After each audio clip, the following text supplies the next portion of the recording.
बिस्मिल्लाहिर्रहमानिर्रहीम, अस्सलाम वालेकुम। खेलों की खबरों पर तबसरों और तस्जियों से स्कोर के एक और प्रोग्राम के साथ सैयद याहिया हुसैनी आपकी खिदमत में हाजिर है। बाबर आजम की क़यादत में Pakistan cricket team ICC test championship के 2 टेस्ट मैचों की सीरीज़ के लिए श्रीलंका में मौजूद है। गॉल और कोलंबो पाकिस्तान और श्रीलंका के दरमियान 2 टेस्ट मैचों की मेज़बानी करेंगे और पाकिस्तान क्रिकेट टीम शुरू करने जा रही है हफ्ते से पहला टेस्ट मैच गॉल में श्रीलंका के खिलाफ। पाकिस्तान और श्रीलंका की क्रिकेट टीमों के दरमियान आईसीसी टेस्ट चैंपियनशिप के ये 2 टेस्ट मैच, जिसका पहला टेस्ट मैच गॉल में शुरू होने जा रहा है हफ्ते से। पाकिस्तान टीम के कप्तान बाबर आजम ने प्रेस कॉन्फ्रेंस की है गॉल में और उनका कहना यह है कि पाकिस्तान टीम का मोराल खासा बुलंद है और पाकिस्तान टीम इस सीरीज़ में अच्छे खेल की कोशिश करेगी। और उनका कहना यह था कि जो पाकिस्तान क्रिकेट टीम ने 3 रोज़ा मैच कोलंबो में श्रीलंकन क्रिकेट 11 के खिलाफ खेला, उन्होंने अपने तमाम खिलाड़ियों को इस मैच में चेक किया और एक अच्छे कॉम्बिनेशन के साथ वो गॉल टेस्ट मैच में मैदान में उतरेंगे। गुफ्तगू के लिए स्टूडियो में हमें ज्वाइन कर रहे हैं पाकिस्तान के फॉर्मर टेस्ट क्रिकेटर और पाकिस्तान क्रिकेट बोर्ड के director high performance centre Nadeem Khan साहब। खुशामदीद कहेंगे आपको। और उनके साथ मौजूद हैं सीनियर स्पोर्ट्स जर्नलिस्ट रोजनामा जंग कराची के क्रिकेट कॉरेस्पॉन्डेंट अब्दुल माजिद भट्टी साहब। पहले नदीम, सीधा आपकी तरफ आ जाता हूँ। पाकिस्तान और श्रीलंका के दरमियान ये जो टेस्ट मैच खेला जा रहा है, इसमें स्पिनर्स के किरदार के ऊपर बहुत ज़्यादा बात हो रही है। पाकिस्तान के लिए आप 2 टेस्ट मैच खेले बाएं हाथ के स्पिनर की हैसियत से, तो आप श्रीलंका में स्पिनर्स के किरदार पर क्या कहेंगे? पाकिस्तान ने ऑस्ट्रेलिया के साथ जो सीरीज़ खेली, वहाँ पिचों के ऊपर बहुत ज़्यादा सवालात हुए, लेकिन जो हमने ऑस्ट्रेलिया और श्रीलंका की सीरीज़ देखी, उस तनाजुर में आप क्या समझते हैं कि क्या वाकई स्पिनर्स वर्सेस बैट्समैन? ये देखिए, श्रीलंका की जो कंडीशंस होती है वहाँ पे हमेशा आपने देखा होगा कि उनके स्पिनर्स बड़ा अच्छा परफॉर्म करते हैं और दुनिया की कोई भी टीम, बड़ी से बड़ी टीम, अभी आपके सामने ऑस्ट्रेलिया से जो उन्होंने टेस्ट मैच खेला, उधर स्पिनर ने बहुत बड़ा रोल प्ले किया अगेंस्ट ऑस्ट्रेलिया। और श्रीलंका के ये सीरीज़ जो है मेरे हिसाब से बड़ी टफ होगी पाकिस्तान के लिए, क्योंकि श्रीलंका का आप हमेशा से देखिएगा कि इनके 1-2 प्लेयर होते हैं स्टार प्लेयर और उनके गिर्द ये टीम बनाते हैं और सब अपना एक छोटा छोटा कंट्रीब्यूशन करते हैं और इसी वजह से श्रीलंका की टीम कभी भी आप उसको रूल आउट नहीं कर सकते। और स्पेशली इन श्रीलंका मेरे ख्याल से बड़ी मुश्किल सीरीज़ होगी। जो स्पिनर का रोल है पाकिस्तान का, मैं थोड़ा सा ये देख रहा हूँ कि यासिर शाह जो हमारे बड़े सीजन स्पिनर हैं, बड़े अरसे के बाद वापस आए हैं। नुमान की वो फॉर्म नज़र नहीं आ रही जो आज से 6 महीने और 8 महीने पहले थी। तो मेरे ख्याल से यहाँ पे थोड़ी सी एज नज़र आती है मुझे श्रीलंका को इस उसमें। और इट ऑल डिपेंड्स, जैसे आपने कहा कि बैट्समैनों का बड़ा अहम रोल होगा। माजिद भट्टी साहब, आपकी तरफ आ जाता हूँ। बाबर आजम ने जो प्रेस कॉन्फ्रेंस की, उन्होंने यासिर शाह की टीम में वापसी को खुशामदीद कहा और उन्होंने कहा कि खुश आइंद हैं कि कम बैक कर रहे हैं यासिर शाह। तो ग्रीन सिग्नल इसका मतलब उन्होंने दे दिया यासिर शाह को, अगरचे उन्होंने 86 रन देकर एक खिलाड़ी को आउट किया 3 रोज़ा मैच में, लेकिन उनके तजुर्बे को बरूए कार लाते हुए हमको गॉल में खेलता हुआ देख रहे हैं। क्या खाका बन रहा है इस वक्त पाकिस्तान और श्रीलंका के दरमियान पहले टेस्ट मैच में पाकिस्तान टीम की प्लेइंग 11 का? यह जो ऑस्ट्रेलिया के ख़िलाफ़ लाहौर में चंद हफ्ते पहले टेस्ट मैच हुआ था, उसमें जो पाकिस्तान की टीम खेली थी, उसमें मुझे 2 चेंजेस नज़र आ रही हैं। एक तो साजिद खान खेले थे, साजिद खान की जगह जो सुनने में आ रहा है कि जो ऑफिसर है सलमान अली आगा, उनको बैटिंग ऑलराउंडर, उनको खिलाया जाएगा। फिर जिस तरह अभी नदीम कह रहे थे कि फॉर्म का जो इशू आ रहा है नुमान अली का, हो सकता है कि पाकिस्तान जो है वो मोहम्मद नवाज़ पर गैम्बल करे। कल भी मैं जब आपके साथ प्रोग्राम कर रहा था तो आप ही ने बताया था कि मोहम्मद नवाज़ के चांसेस हैं। बाकी ऊपर से तो जो बैटिंग लाइनअप है वो तो वही लग रही है कि अब्दुल्ला शफीक और इमामुल हक इनिंग्स ओपन करेंगे, 1 डाउन पर अजहर अली आएंगे, 4 पर बाबर आजम, 5 पर फवाद आलम, उसके बाद मोहम्मद रिजवान, फिर सलमान अली आगा। अब फास्ट बॉलर्स पे मसला ये है कि क्या पाकिस्तान 3 फास्ट बॉलर्स के साथ जाता है? अगर 3 के साथ गया तो फिर शाहीन और हसन अली के साथ मुझे लग रहा है फ़हीम अशरफ खेलेंगे।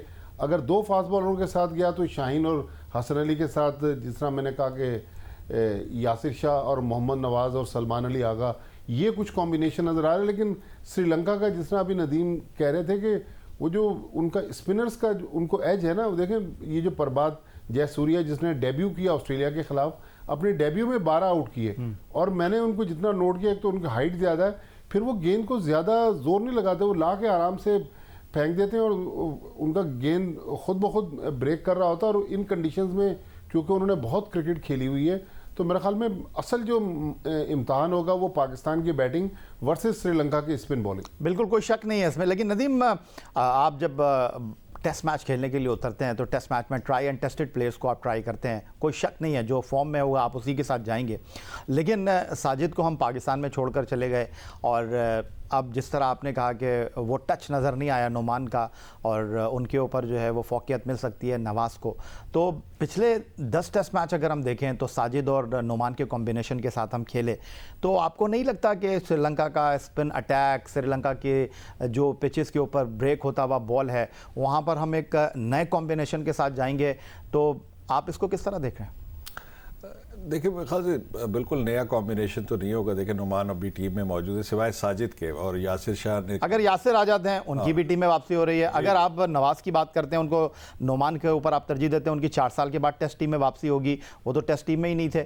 और उसके बाद अब सलमान अली आगा को आप राइट आर्म ऑफ स्पिनर खिलाएंगे क्योंकि साजिद तो है ही नहीं टीम के साथ। देखिए मेरा तो पर्सनल राय यही है कि मेरे ख्याल से नुमान को खेलना चाहिए, और क्योंकि आपको वो एटलीस्ट पिछले 10-15 टेस्ट से आपका रेगुलर आपकी टीम में खेल रहा है पूरा 1 साल से, तो मेरा नहीं ख्याल कि एक साथ साजिद भी नहीं है और नुमान को भी बिठा देना चाहिए।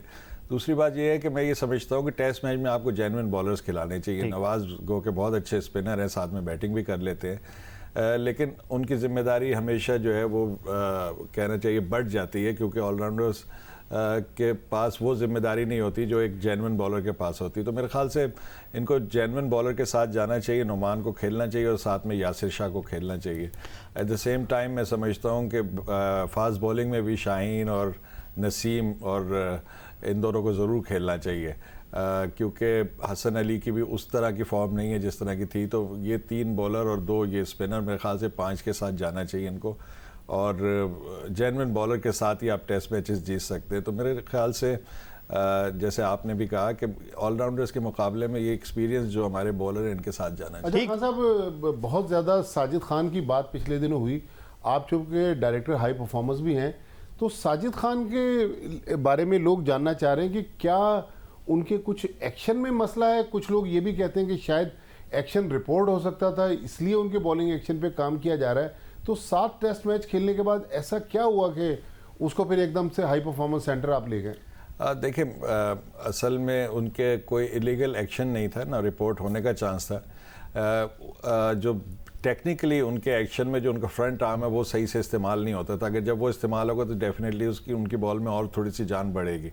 तो उस एक्शन के ऊपर काम हो रहा है, क्योंकि जिस एक्शन से वो बॉल करा रहे थे तो हमने ये देखा कि जहाँ पे आपको विकेट से हेल्प नहीं मिल रही थी वहाँ पे साजिद की बॉल में वो जो एक स्पिनर में आप देखना चाहते हैं एक टर्न या बॉल का घूमना और उसकी पेस, वो नहीं थी। तो थोड़ा सा उसके ऊपर काम हो रहा है, जिस पे जो सबसे इम्पॉर्टेंट चीज़ है कि बॉलर ख़ुद बहुत खुश है कि इस एक्शन से उसको काफ़ी अपने फ़र्क नज़र आ रहा है अपने अंदर। तो अभी उसके ऑन गोइंग प्रोसेस है और इंशाल्लाह और बेहतर हो जाएगा। लेकिन ऐसा कुछ भी नहीं था कि उसके एक्शन में कोई ऐसी बात नहीं थी कि जिस पे वो रिपोर्ट होता है, इलीगल एक्शन नहीं था।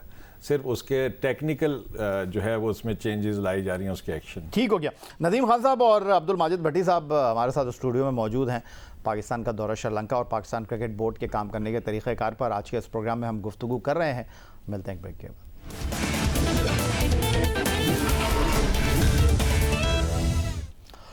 इसमें कोई दो राय नहीं कि क्रिकेट खैबर से कराची तक पाकिस्तान का सबसे मकबूल खेल है। हर तबके, हर नस्ल और हर उम्र के लोग इस खेल में गहरा लगाव रखते हैं। लेकिन जिस तरह मुल्क में आवाम के लिए बेहतरी के नाम पर पॉलिसियाँ नई आने वाली हुकूमतें बनाती हैं, ऐसा ही हाल क्रिकेट का भी है। जब भी मुल्क में सियासी तब्दीली होती है तो इसका बराह रास्त असर क्रिकेट के खेल पर पड़ता है। इसलिए पाकिस्तान तहरीक इंसाफ के सरबराह इमरान खान इक़्तिदार में आए तो उन्होंने अपनी बरसों पुरानी ख्वाहिश पूरी कर दी और डिपार्टमेंट को दफन करके 16 रीजन्स पर मुश्तमिल डोमेस्टिक निज़ाम में तब्दीली की गई और उन्हें 6 टीमों में तब्दील कर दिया गया।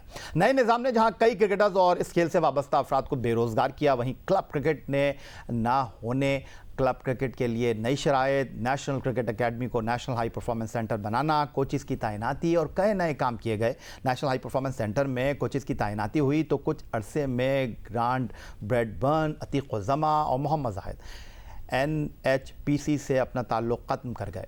अब डायरेक्टर नदीम खान के तहत नेशनल हाई परफॉर्मेंस सेंटर में क्या काम हो रहा है, क्या जदीद सहूलतों से बनाया जाने वाला ये सेंटर हर क्रिकेटर के लिए खुला है या इसके लिए भी कुछ शराइत हैं, और नया निज़ाम पाकिस्तान में क्रिकेट में कितनी बेहतरी लाया, इस सब पर आज के इस प्रोग्राम में हम बात करेंगे। और हमारे साथ मौजूद होंगे पाकिस्तान क्रिकेट बोर्ड की नेशनल क्रिकेट एकेडमी, जिसका अब नया नाम हाई परफॉर्मेंस सेंटर है, डायरेक्टर नदीम खान साहब और सीनियर स्पोर्ट्स जर्नलिस्ट रोज़नामा जंग कराची के क्रिकेट कॉरेस्पॉन्डेंट अब्दुल माजिद भट्टी साहब। तो पहले नदीम खान साहब, सीधा आपकी तरफ आ जाता हूँ। और 2019 में आप पाकिस्तान क्रिकेट बोर्ड के साथ वाबस्ता हुए और हाई परफॉर्मेंस सेंटर, तो आप को अब लगभग चौथा साल है पाकिस्तान क्रिकेट बोर्ड के साथ, तो मुतमईन है आप या आप समझते हैं कि हर चीज़ में बेहतरी की गुंजाइश होती है, तो आपके काम में भी बेहतरी की गुंजाइश है? आखिरी बात तो आपने बिल्कुल सही की कि वो तो हर काम में बेहतरी की गुंजाइश होती है। दूसरी बात, मुझे अभी 2 साल हुए, 2020 में जून में मैंने ज्वाइन किया था और काफ़ी काम हुआ। और जहाँ तक आपने बात की, स्ट्रक्चर भी चेंज हुआ, वो कॉन्स्टिट्यूशन के हिसाब से स्ट्रक्चर चेंज हुआ। जहाँ तक क्रिकेटिंग पॉइंट ऑफ व्यू से अगर इस स्ट्रक्चर को देखें तो मेरे ख्याल से एक बहुत ही टफ क्रिकेट का स्ट्रक्चर है, जहाँ पे क्रिकेट का स्टैंडर्ड डेफिनेटली बेहतर हुआ है। इसके साथ जो दूसरी चीज़ें जुड़ी हैं वो अपनी जगह पर हैं, जैसा कि आपने भी कहा, लेकिन हमारी कोशिश ये है कि और ज़्यादा जॉब्स क्रिएट करें। और इसी तरीके से आपने देखा होगा कि हमने कोचेस की नई जॉब्स क्रिएट की और 93 कोचेस हमने डिस्ट्रिक्ट क्रिकेट में भी रखे। हमें भी एहसास था कि काफ़ी प्लेयर्स की जॉब गई है, तो आपने दूसरी अपॉर्चुनिटीज़ क्रिएट की हैं। जहाँ तक हाई परफॉर्मेंस सेंटर का काम है, हाई परफॉर्मेंस सेंटर जो है पिछले 2 साल से आपको पता है कि जिस तरह कैंप्स होते थे उस तरह कैंप्स तो नहीं हुए, लेकिन काफ़ी दफ़ा हमने पाकिस्तान टीम के साथ उसको हेल्प करने की कोशिश की और उसके साथ लगे रहते हैं। और जो भी प्लेयर पाकिस्तान टीम से वापस आता है वो भी वहाँ पे आता है और काम करते रहते हैं उसके साथ। तो मेरे ख़्याल से जो प्रोग्रेस है, अगर आप देखें पाकिस्तान टीम की परफॉर्मेंस, पाकिस्तान टीम के खेलने का तरीका, मेरे ख्याल से काफ़ी डिफरेंस आपको नज़र आएगा पिछले 1 साल के अंदर, 6 महीने के अंदर। ठीक हो गया। नदीम खान साहब की गुफ्तगू सुनी अब्दुल माजिद भट्टी साहब। और जब chairman cricket board Ramiz Hasan Raja Karachi में प्रेस कॉन्फ्रेंस करते हैं या लाहौर में प्रेस कॉन्फ्रेंस करते हैं, और अमूमन हमने यही देखा है कि director Pakistan cricket board media and communication Samiul Hasan Burney साहब जो है वो पहले माइक चेयरमैन क्रिकेट बोर्ड के सुपुर्द करते हैं कि वो अपना इब्तिदाई कलिमात अदा करें। तो नदीम खान साहब काफ़ी दिन के बाद हमारे पास आए, इनका हक बनता था कि इनको मौका दिया जाए। ठीक है, उन्होंने वो रमीज़ हसन राजा की तरह 18 मिनट या 20 मिनट ले ही लिए, ये इनका हक बनता था। तो मेरा ख्याल है कि उन्होंने जो काम हो रहा है और मुख्तसर तौर पर उन्होंने तमीद बांधी, वो आपके सामने है। तो आपके 2 साल का काम है यही है, लेकिन मैंने 2 मिनट में बताने की कोशिश की है, तो ज़्यादा टाइम नहीं लिया क्योंकि माजिद भट्टी साहब के साथ तक आप मुतमईन है और इनकी गुफ्तगू में से आप कोई सवाल अगर निकालना चाहें। ज़रूर। एक जो मेरा सवाल था जो पिछले दिनों उस पर काफ़ी डिबेट हुई, मेरा ख्याल वो भी नदीम खान के अंडर में ही इशू आता है, ये जो ड्रॉप इन पिचेस का पाकिस्तान क्रिकेट बोर्ड ने एक शोशा छोड़ा और उसके बाद फिर रमीज़ राजा ने कहा कि ड्रॉप इन पिच तो यहाँ लाना मुमकिन ही नहीं है, उसके लिए तो अरबों रुपए फ्लाइट पे लग जाएंगे और इतना बड़ा जहाज़ भी नहीं है जिसके अंदर वो ड्रॉप इन पिच लाई जाए। तो आज ही वो जो एडिलेड के क्यूरेटर हैं वो पाकिस्तान पहुंचे, तो मैं ये जानना चाह रहा था कि अब जब ड्रॉप इन पिचेस वहाँ से यहाँ तो आ नहीं रही, तो अब क्या पाकिस्तान में ड्रॉप इन पिचेस बनेगी या ऑस्ट्रेलिया से जो मट्टी आई है, इस बारे में मैं इनसे जानना चाह रहा हूँ कि क्या मामला आगे बढ़ रहे हैं। सर सीधा आप पूछ लेना कि हाई क्वालिटी की बात थी, तो हाई परफॉर्मेंस सेंटर के डायरेक्टर से कोई इनपुट ली थी राजा साहब ने ये गुफ्तगू करने से पहले? देखिए, बात बिल्कुल आपने जैसे कहा क्वालिटी पिचेस की है, चाहे वो ड्रॉप इन हो, चाहे वो हमारी अपनी पिच हो, चाहे वो जो नॉर्मल पिच होती है घासी पिच वो हो। बात यह है कि क्वालिटी पिचेस होनी चाहिए, क्वालिटी पिचेस होंगी तो क्वालिटी क्रिकेट होगी, इसमें तो कोई दो राय नहीं है। जहाँ तक बात है पाकिस्तान की पिचेस की, आपको हम सब जानते हैं, हमने भी इतने अर्से 30-35 साल से इस क्रिकेट में इन्वॉल्व है। पाकिस्तान की क्रिकेट में जनरली लो बाउंस होता है, और जब हम किसी हाई बाउंस पिच पे या जब इस तरह के कंडीशंस में या इस तरह के मुल्कों के अगेंस्ट खेलते तो हमारे प्लेयर्स कुछ स्ट्रगल करते हैं। तो इसके लिए हम चाह रहे हैं कि मुख्तलिफ़ तरह की पिचेस हों, इसीलिए ये ऑस्ट्रेलिया के जो ये एक्सपर्ट हैं, एडिलेड के जो डेमियन आए हैं, ये वहाँ के हेड क्यूरेटर हैं और ये एक्सपर्ट है ड्रॉप इन पिचेस के। अच्छा, ड्रॉप इन पिचेस का एक जो फिनोमेना है वो इस तरह से आया कि क्योंकि ऑस्ट्रेलिया में जो ग्राउंड्स होते हैं वो दूसरे गेम्स के लिए भी इस्तेमाल होते हैं, और उनका क्रिकेट सीज़न जो है वो एक गर्मियों में चलता है और सर्दी में वो क्रिकेट खेलते नहीं हैं। तो वो सर्दी में ग्राउंड जो है किसी और चीज़ के लिए इस्तेमाल होते हैं, तो इसलिए वो ड्रॉप इन पिच लगती है, और जब सीज़न ख़त्म होता है वो ड्रॉप इन पिच निकाल ली जाती है और वो फिर उधर वहाँ पे दूसरे गेम होते हैं। तो ड्रॉप इन पिच का तो आइडिया ये आया था जो इंटरनेशनल क्रिकेट में इंट्रोड्यूस हुई। बात ये थी कि हमें ऑस्ट्रेलियन पिचेस चाहिए थी, और हमें मतलब कि हम चाह रहे थे कि ऑस्ट्रेलिया से हम मिट्टी मंगाएं, को देखें कि हम, क्योंकि जो कंटेंट ऑफ क्ले है वो ऑस्ट्रेलिया की मिट्टी में ज़्यादा है, जिसकी वजह से वो स्ट्रॉन्ग और कॉम्पैक्ट होती है और जिसकी वजह से बाउंस बढ़ता है। तो उसके लिए हमने मिट्टी मंगाई है, फिर वो जो एक्सपर्ट है उनको भी बुलाया है, और अभी हमने कोचेस के साथ और क्यूरेटर्स के साथ उनकी वर्कशॉप्स रखी हुई हैं, और साथ साथ हमने मिट्टी भी मंगाई है ऑस्ट्रेलिया से, जिसको वो प्रिपेयर करेंगे यहाँ रहते हुए हमारे क्यूरेटर्स और कोचेस के सामने। हम चाहते हैं कोचेस भी लर्न करें कि किस तरीके से पिचेस बनती है और उसका क्या बिहेवियर होता है, क्योंकि ये हमेशा डेवलपमेंट ऑफ प्लेयर्स में, प्लेयर के डेवलपमेंट में बहुत काम आता है कि अगर आपको पिच का बेहतर आइडिया, तो ये सारी चीज़ें चल रही हैं। अच्छा ठीक है, और एक और सवाल इससे ही मुताल्लिक है। हम यही सुनते हुए आ रहे हैं कि ये क्रिकेट जो है वो क्रिकेटर्स की वजह से, चेयरमैन साहब कह रहे हैं कि जी क्रिकेटर ही को चेयरमैन क्रिकेट बोर्ड की मसनद पर बैठना चाहिए, लेकिन नदीम खान साहब आपके होते हुए हाई परफॉर्मेंस सेंटर में जो रवैया क्रिकेटर्स के साथ है जो पाकिस्तान से खेले हैं, वो भी एक सवाल उठा रहा है।